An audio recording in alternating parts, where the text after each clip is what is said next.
Hi guys, welcome back to the latest video. Today, January 13th, the final season of the Seven Deadly Sins premiered, and we are going to cover the very first episode. Without further ado, let's hop right into it. Starting off in the episode, we find Bon in Purgatory, as rugged as ever, and he remembers Elaine during this time while he's in Purgatory and their discussion of the Fountain of Youth. And while he's lost within his own mind, thinking of Elaine, he mentions he could turn to a demon if he stays in that fantasy world and loses consciousness. He then begins to wonder how many years it's been for him. Perhaps it's been decades, maybe even more. And he screams, asking where Meliodas is.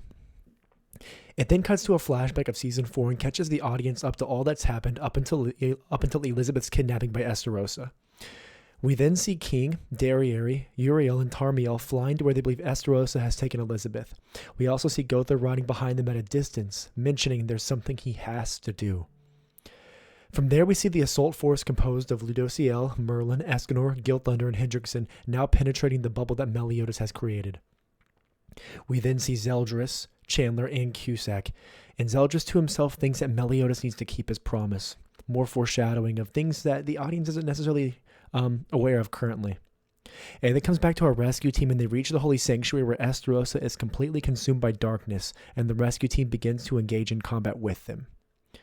It then cuts back to the assault team. We see Chandler, Cusack, and Zeldris all square off versus the assault force, with Zeldris versus Ludociel, Escanor versus Chandler, and Merlin versus Cusack, all with the demons in a transformed state, minus Zeldris. So currently Chandler and Cusack are in their most evil form, or one of their most evil forms as we know it. During this time, Merlin's able to hold off Cusack and Chandler, and immediately Ludociel attacks with his blinding technique on those two. And we learned that that's one of his abilities, if we didn't know it already. Then Ludociel and Zeldris fight, and surprisingly, Ludociel goes toe-to-toe with Zeldris, the Executioner, in sword combat, which comes at a shot given that Zeldris is the best swordsman in the show as we know it. It just kind of shows the power of the Ultimate Archangel, or the quote-unquote Ultimate Archangel.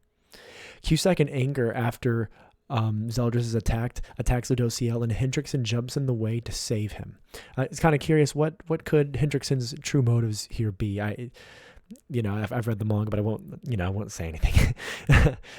From there, this battle is put on hold, and we go back and we see Bon in Purgatory coughing blood, and we have an amazing OST playing as he trudges through Purgatory in absolute pain, knowing that everything in Purgatory is trying to dry him, burn him, finish him, and consume his soul.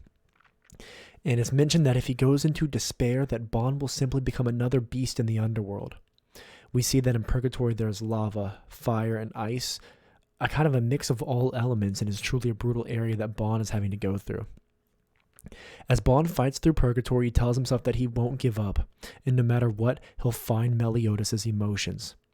He then fights a large type of worm in the underworld, and after that he falls off rocks super far below, and again is attacked by a monster that burns him. And when he's burned, it cuts his hair back to how we know him as usually in the show. He then absolutely destroys that monster. I guess the immortality does have a big perk, because otherwise I feel like if you were burned that way, you'd probably die. As a way to tell us how long he's been in Purgatory, we go back to Bon again, and his hair is long again with a beard, and the Demon King whispers that Bon is awfully persistent. Then a monster grows attached to Bon, and Bon lays his head down to sleep just briefly. When he awakens, he finds Meliodas, and Meliodas immediately puts his arms around Bon, and he begins crying and hugging him. And this was so heartfelt. I don't think we've ever seen Meliodas with this emotional state. I know at the campfire at the end of season 3, Meliodas was of course crying, saying he doesn't want to go back to his old way, which evidently he has. But this was absolutely a tearjerker, given Meliodas is screaming Bon and just screaming with his crying. We've never seen him like this. It was an immense despair, loneliness, and finally his best friend, his fellow Sin, comes and finds him. And that's where the episode ends.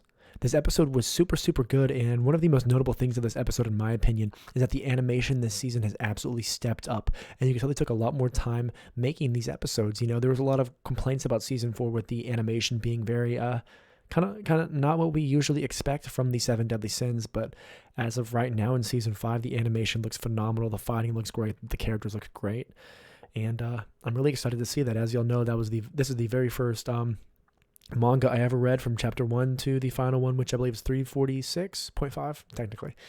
But yeah, so I'm going to be trying to cover these Seven Deadly Sins episodes as they come out, although they are a little bit difficult to find at times, but don't worry, I shall do my best to find them. As a heads up, Season 5 will be holding 24 episodes, and it is planned for the series finale to end in June 2021.